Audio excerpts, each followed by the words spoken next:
What is comprehension and how does it affect reading ability? I'm Dr. Emily Sherwood. If you're interested in literacy from a global perspective, please like and subscribe. So comprehension is something that is often overlooked when it comes to reading today. There's much more of an emphasis now decoding, which is sounding out words. And if you watch some of my early videos, I talk about that.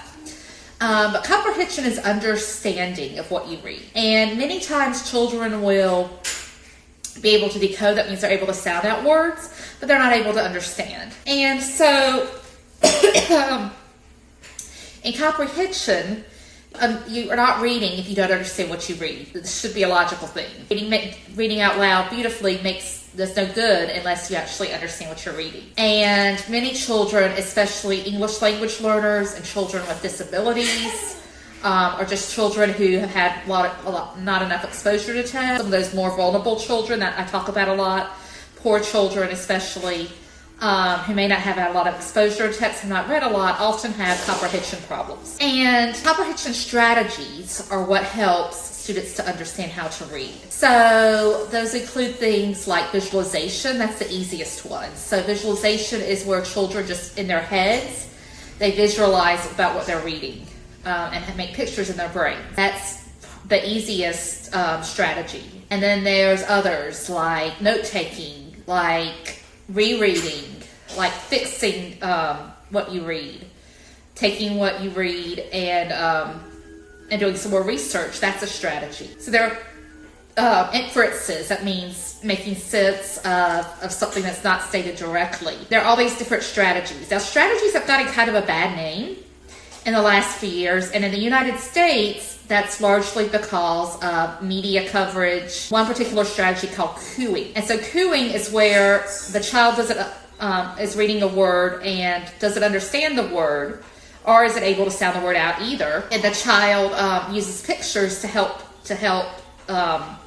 understand what that word is. Now that's been given kind of a bad name because media coverage, that's been very negative. And there are lots of YouTube videos out there talking about how cooing is bad and how it's really cheating, because instead of the child learning how to read, because again, reading is thought of as decoding, there's this idea that the child is guessing or using things to help them, and it's like a crutch, that the child should not be doing that. The problem with that is that only 60 to 70% of words can be read phonetically, and it's not cheating if you use a picture to help you with that. And then the other problem is meaning. There might be a word that the child can sound out, but the child doesn't know what it is. So the child may use those pictures to help them. But again, there's been such an emphasis in the media about cueing being bad and reading strategies being bad that the idea of comprehension is really being overlooked. And again, about when I was in school 20 to 30 years ago, comprehension was the thing. Phonics was overlooked. So it's this push-pull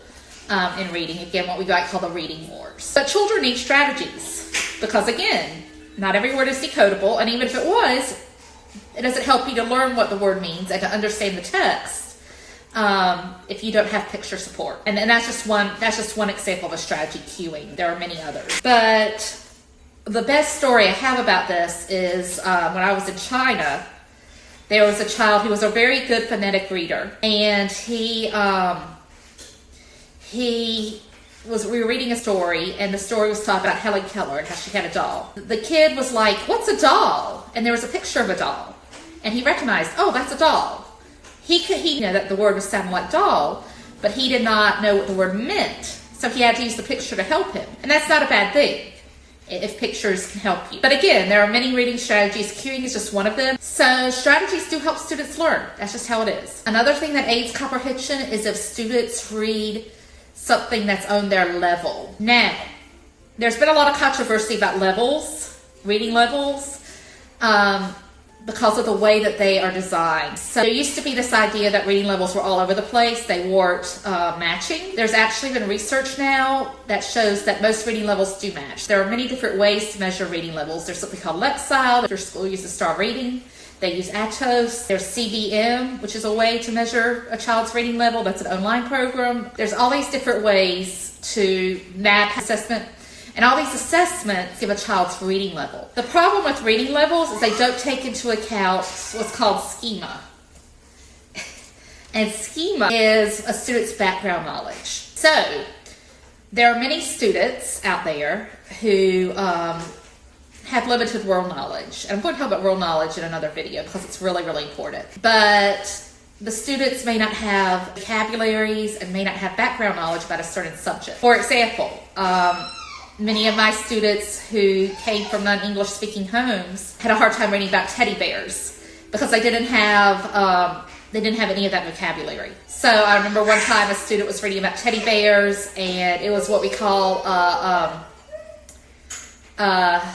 running record, which is they were testing really poorly, and the teacher was actually so concerned that she was thinking of asking for the child to be retained to have another year at school. And what she was doing didn't match what I was seeing in the classroom, and I had done my own running records, and it was much higher because the child had no background knowledge. She had no schema. So if children are able to read about something they're interested in or they have a lot of background knowledge in, they can actually read at a higher reading level. Same if the child has some support. So some of the really famous books in the United States are graphic novels. That means they're books with pictures, and I actually wrote one. They're books that have a lot of pictures. And if the child has picture support, the child can read at a higher level. So when we talk about reading levels, they're not fixed in stone. In other words, children can go up a little bit if they have a lot of schema. If it's something that's really technical or they don't know anything about, they may need to go down a little bit. And that's something that schools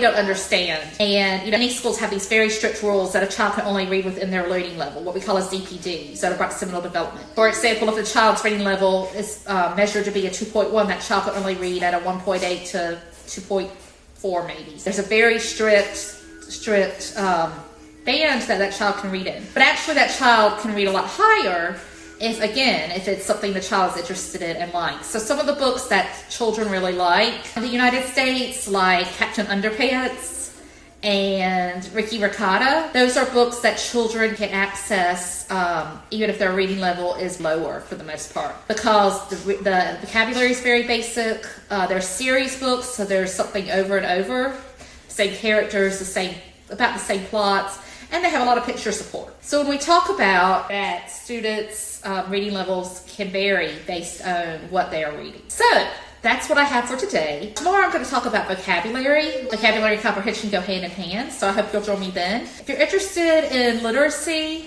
and literacy from a global perspective, please like and subscribe. Thank you, and until next time, keep learning.